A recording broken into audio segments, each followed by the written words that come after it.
Assalomu alaykum hammaga. Demak, 2 hafta davomida muntazam shug'ullanmaganim sababli oddiy 4 kilometrlik masofani 19 daqiqa o'rnida 23 daqiqada bosib o'tadigan bo'libman. Bu endi progress emas, regressiya bo'ldi, lekin endi ishlar bitildi. Hammasi tugadi.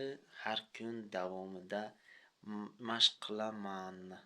20 kilometrlik yugurish haqida aytib o'tgan edim. Ming afsuski bugun o'xshamay qoldi.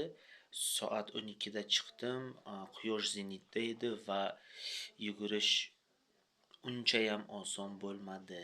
Shuning uchun ham o'zimizni qiynab 20 kilometr emas, 3 kilometr yugurdik. Shunday qayerdadir rasmi paydo bo'ladi oxirida menimcha.